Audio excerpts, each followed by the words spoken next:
Hola, ¿cómo están? Arranca diciembre y con él empieza a caer el impuesto país que se aplica desde 2019 para encarecer las operaciones con moneda extranjera. Por eso hoy nos vamos a preguntar si esto va a impactar en los precios y si ese impacto será o no significativo. Soy Daniel Alonso y esto es Ronda de Negocios.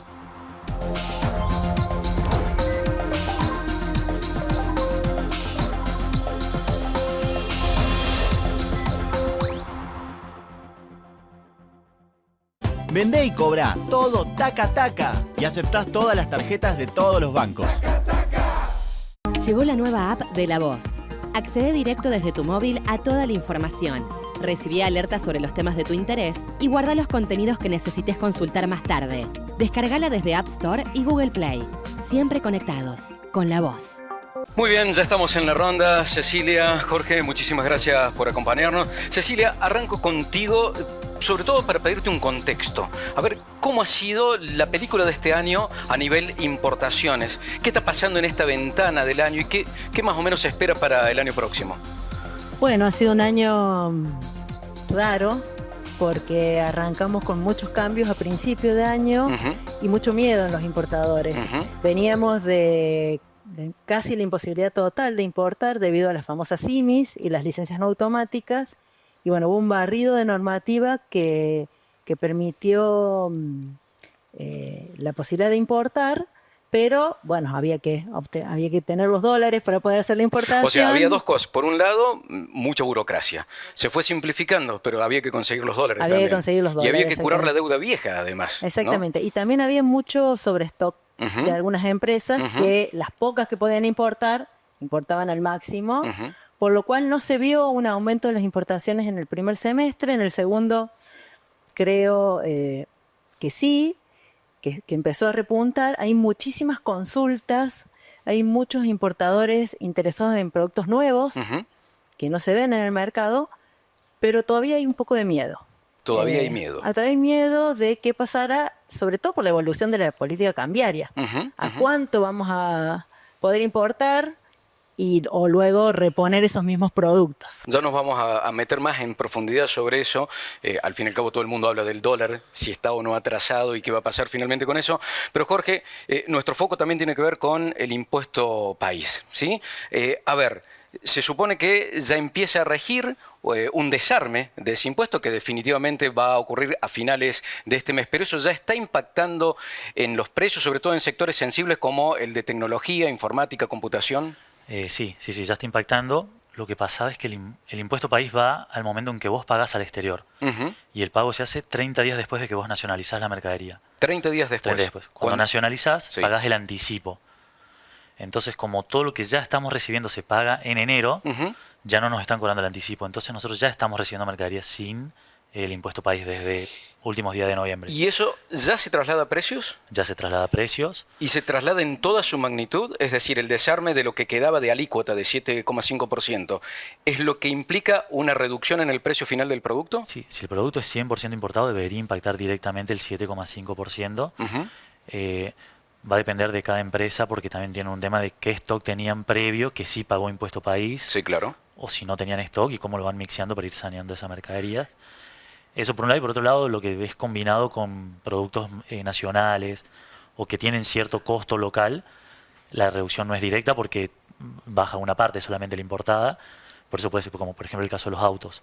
No bajan 7,5% porque es solamente una parte importada. Sí, lo estamos viendo. En nuestro caso es todo importado, o sea que la reducción es del 7,5% directo a precios. ¿Y cómo crees que va a maridar esta reducción en cuanto a la alícuota del impuesto con otra aspiración que seguramente tienen los comercios, que es recuperar márgenes? Y eso va a depender de cada comercio y de cada rubro, digamos. En nuestro caso, la idea no es no es recuperar márgenes con esta reducción, sino reducir los costos directamente. Ya lo estamos haciendo, como te comenté. Lo que sí ocurre también es que hay toda otra serie de impuestos que aún no se han sacado, que no es solo el impuesto país. Ya voy a ir con eso, pero vos mencionabas un tema que técnicamente me parece importante remarcarlo, que tiene que ver con que ya en diciembre hay una parte del componente impositivo que ya no está gatillando, que es el anticipo del pago de ese impuesto. ¿Cómo es que operaba eso, Cecilia? Sí, el pago cuenta o anticipo de este 7,5, anteriormente 17,5 del impuesto país, el 95% se pagaba al momento de la nacionalización, es decir, al momento del despacho aduanero. ¿Qué pasaba? Efectivamente era un pago cuenta, el pago real se hacía al momento de girar las divisas por el mercado oficial. ¿Y cuál es el principal obstáculo que tenían y siguen teniendo? Y no hay una previsión de que se resuelva en el corto plazo: los importadores. Sí, hay muchos importadores quizás que tienen habitualidad que pueden obtener de su proveedor el pago anticipado, el pago diferido, perdón, a 30 días, como decía él, para girar las divisas y poder acceder a los dólares oficiales. Pero la mayoría, o los nuevos importadores, no pueden hacer eso. En el comercio exterior en general no se paga diferido, se paga anticipado. Por lo cual esos importadores tienen que sí o sí, la única opción que tienen para poder hacer esa operación es ir al mercado del dólar MEP o del contado con liquidación. Que es lo que ha venido ocurriendo. Claro, y que tiene un costo más alto. Bueno, ahora se ha achicado la brecha también, ¿no? Se ha achicado la brecha, pero también se va a reducir la del impuesto país. El impuesto va a desaparecer el 23 de diciembre, porque cuando termina la vigencia, el fin de la vigencia del impuesto, habrá que ver cómo reacciona el MEP y el contado con liquidación, porque ahí sí se va a volver a ampliar un poco. Pero bueno, indiscutiblemente eleva los costos si uno tiene que ir a ese mercado paralelo. Solamente algunos bienes de capital tienen la posibilidad de pagar un 20% anticipado y el resto diferido a 30 días después del despacho. Está claro. Hay otro tema que también se está solapando, ¿sí? Impuesto país por un lado, pero ya se oficializó la posibilidad de las compras vía courier. No es que se haya oficializado la compra en sí, sino que se ha ampliado el cupo anual para comprar de hasta $3.000, pero además con una franquicia de $400 libre de aranceles. ¿Cómo le pega esto en la línea de flotación a negocios como el de ustedes? O sea, pega en nuestro caso no pega tanto porque lo que es informática casi nada paga aranceles. Entonces no. Esto pega más, por ejemplo, en celulares, sí, porque celulares creo que pagan un 35% de aranceles, creo, no estoy seguro. Pero, por ejemplo, en lo que es computación, piezas, placas de video, procesadores, tiene arancel cero. Entonces no hay tanta diferencia en este sentido de la franquicia de los $400. La diferencia sí está en los otros impuestos que sí pagamos. Impuesto al cheque, ingresos brutos, impuesto municipal, y los impuestos que se pagan de forma anticipada, y el doble IVA que se paga al momento del despacho. Correcto. Son un montón de gastos que tiene que pagar el importador, que hoy en un courier no lo pagas y hace una diferencia.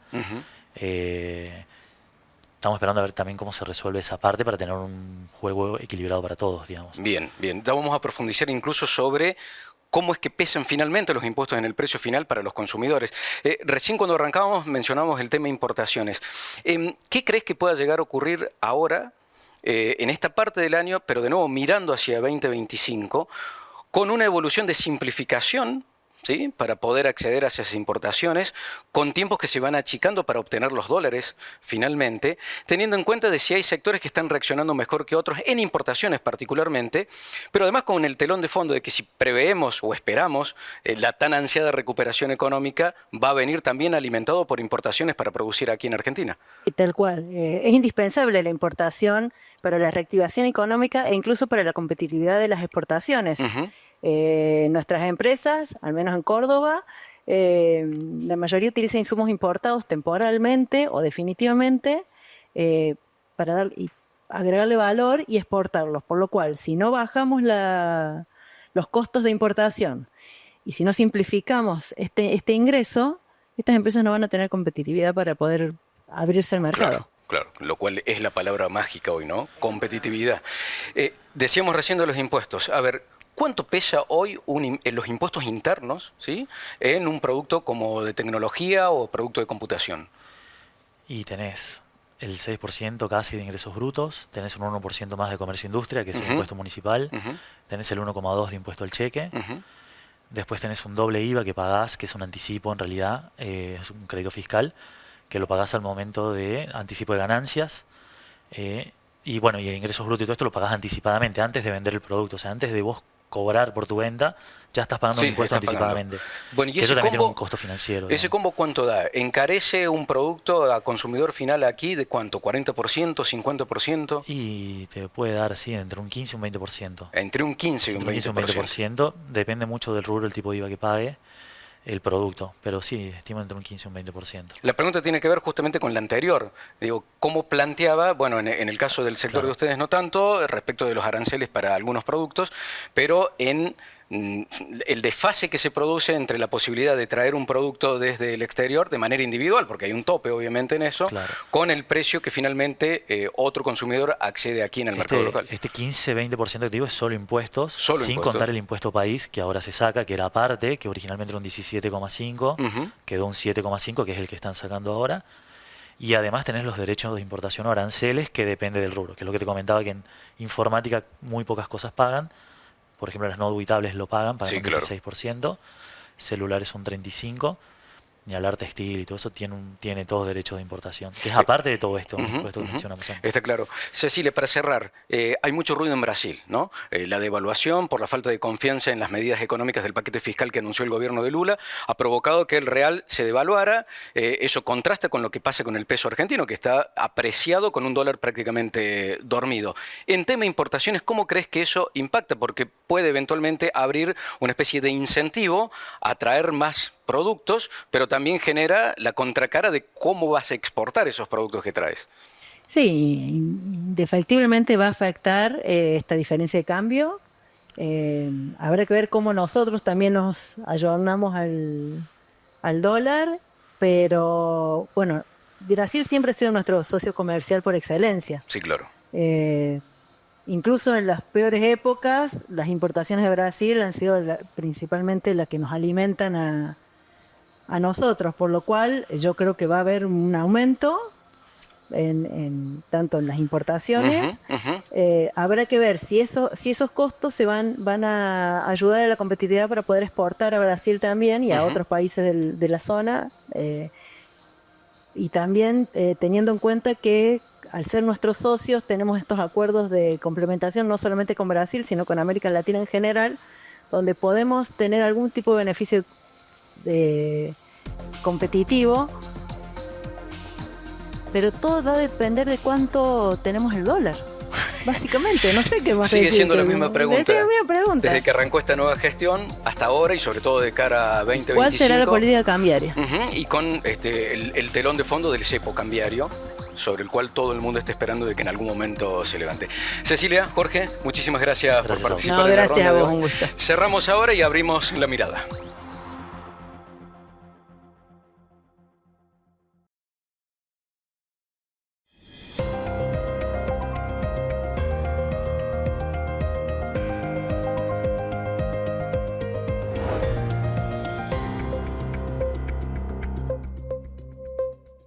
Para mí, la autenticidad está llena de contradicciones, porque al final del día somos todas esas versiones en cada espacio que habitas, en cada vínculo que tenés, y una cosa no contradice a la otra.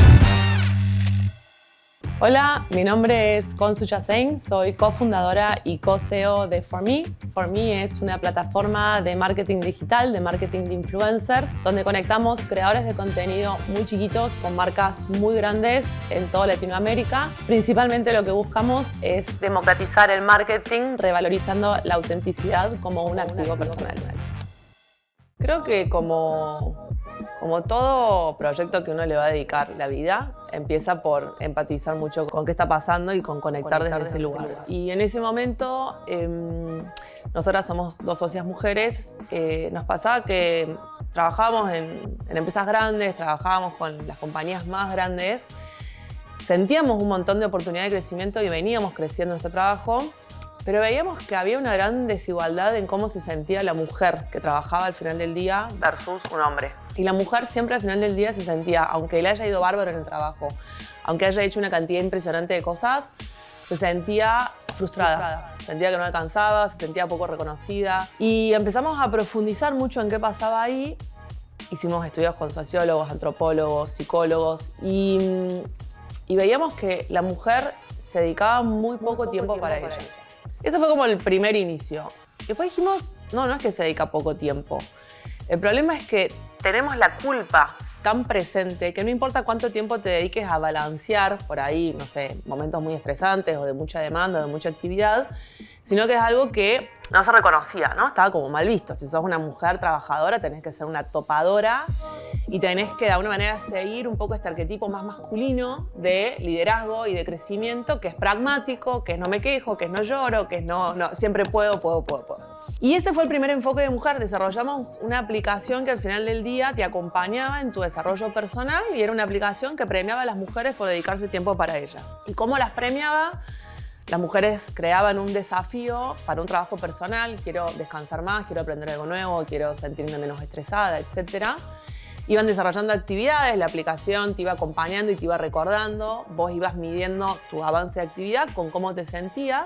Y lo que empezó a pasar es que las marcas empezaron a ver acá un espacio donde estaban en la mujer, que la mujer decide o define o toma decisiones sobre el 80% del consumo a nivel mundial, o sea, la principal gastadora de este planeta somos nosotras, sin aún generarlo todavía.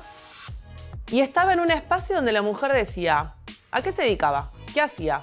¿Qué le estaba faltando en su vida? ¿Cómo se quería sentir? ¿Qué hacía al respecto? Y lo compartía en 3 formatos. En lo declaro con una actividad, subo foto y un registro de puedo ver a esa persona en la actividad, cómo es su casa, cómo es, etcétera, y cómo se siente. Entonces, empezamos a ver que era muy atractivo para las marcas entender este insight porque era información muy auténtica, muy genuina, que no ves en Instagram, que no ves en TikTok, que no ves en ninguna otra red.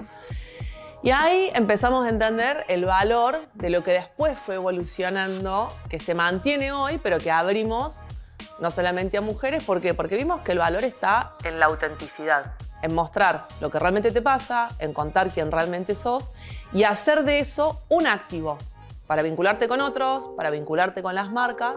Y cuando las marcas empezaron a participar más activamente, empezamos a entender que ya no se trataba de mujeres. Naturalmente empezamos por la industria de belleza, entonces había mucha afinidad, era como las marcas que más le interesaban a las mujeres eran las marcas de belleza. Pero después cuando empezamos a abrir más el mercado empezamos a entender o a tener 2 lecturas. La primera es, las marcas de belleza dejaron de hablarle a la mujer porque la belleza se volvió universal. Y después otras marcas que naturalmente no tenían como principal target o audiencia mujeres empezaron a entender el poder que tiene la mujer a la hora del consumo, a la hora de tomar decisiones y sobre todo a la hora de referir. Las mujeres somos grandes recomendadoras de lo que me gustó y de lo que no me gustó. Y ahí empezamos a evolucionar, ya cruzamos la barrera de lo que antes era género, hombre, mujer o como sea que vos te definas, pero empezamos a hacer mucho foco en la identidad. Y esa identidad para nosotros es el valor de las personas en su máxima expresión de autenticidad. Siempre digo un poco en chiste y un poco en serio, hablo siempre de la República de Córdoba o Cordubay, pero porque realmente creo que es un gran semillero. O sea, yo creo en Córdoba como una combinación tan buena entre el tamaño que tiene, la geografía que tiene, la ubicación geográfica que tiene dentro del país y las condiciones que hace que acá hay un nivel de actividad impresionante.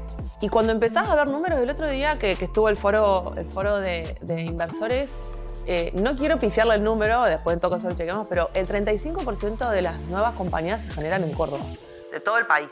Entonces hay un gen emprendedor enorme, ¿no?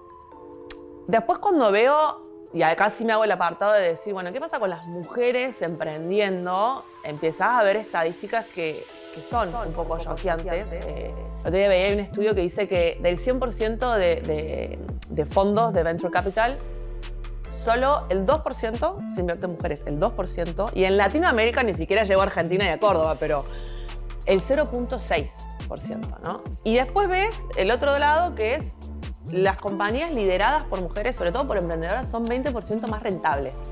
Ni te digo más valiosas, ni te digo más grandes, más rentables. Entonces, ahí sí veo como una súper oportunidad porque veo muchos ojos mirando a Argentina, muchos ojos mirando a Córdoba, una actividad muy relevante, pero en la última milla veo que este mismo dato hace que muchas menos mujeres se animen a emprender y se animen a tener como este coraje extra que sí hace falta, porque proporcionalmente vas a tener 10.000 veces más no que sí, y más que tu compañero del lado, ¿no? Entonces es como que hay que ejercitar una gran resistencia al no. Y eso naturalmente hace que la compañía probablemente, si sobrevive los primeros años, le vaya a ir mucho mejor porque, bueno, es como que te da un músculo impresionante. Entonces, yo creo que hoy estamos frente a una súper oportunidad de trasladar esto mismo que hablábamos al mundo del emprendedurismo, que es nos enfoquemos en la identidad, nos enfoquemos en la autenticidad, en la naturaleza de lo que está presentando, independientemente de lo que sea género. Y por el otro lado, creo que hoy nos está faltando todavía como el galperín mujer, digamos, y el galperín cordobés, si querés, pero creo que estamos relativamente cerca de cambiar esos ideales y esos aspiracionales que naturalmente va a hacer que se traccione más rápido, que haya más cantidad, que haya más calidad, que haya más confianza y que ese círculo empiece a ser un poco más ágil, ¿no? O sea, así que los ciclos no sean tan espaciados.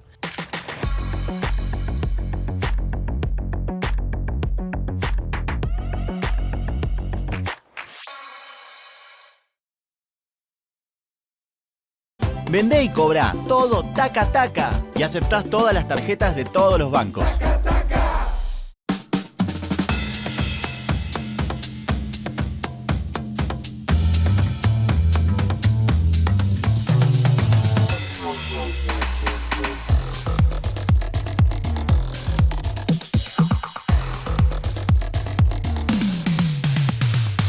La Voz, 120 años. Noviembre fue un mes realmente excepcional para las acciones en el Merval. La Bolsa de Comercio porteña trepó en promedio 22% en pesos, 27% si se lo mide en dólares. Entre las acciones que más aumentaron se encuentran, por ejemplo, la de YPF o la de Metrogas, que crecieron casi 60%. Más atrás se ubicaron los papeles de Cablevisión, Telecom, Edenor, otras empresas energéticas y también los papeles de otros bancos. La gran pregunta es qué va a pasar en diciembre, teniendo en cuenta que cada vez que ocurre una suba extraordinaria, luego viene una toma de ganancias o una corrección técnica, lo cual uno tendería a pensar que eventualmente el Merval podría caer. Sin embargo, este fenómeno se solapa con otro a nivel regional. Es lo que viene ocurriendo en Brasil, la devaluación que ha provocado ruidos en el mercado, desconfianza de los actores económicos a las medidas del gobierno de Lula da Silva, que ha provocado que muchos fondos de inversión muden parte de sus carteras de dinero al mercado argentino. Lo que hay que analizar aquí es si esta sube que ha tenido el S&P Merval de más de 170%, desde que Milei ganó las elecciones, se va a mantener en este ritmo. Hay analistas que creen que si bien hay optimismo en los mercados, hay una especie de sobreoptimismo, lo cual es bastante común porque los mercados tienden a sobrereaccionar tanto de manera positiva como de manera negativa. En todo caso, si bien hay una tendencia positiva de mediano y largo plazo, en este último mes del año, en diciembre, habrá que prestar más atención porque posiblemente veamos algunos picos de volatilidad. Hasta aquí llegamos hoy, nos encontramos pronto en una nueva ronda de negocios. Chau.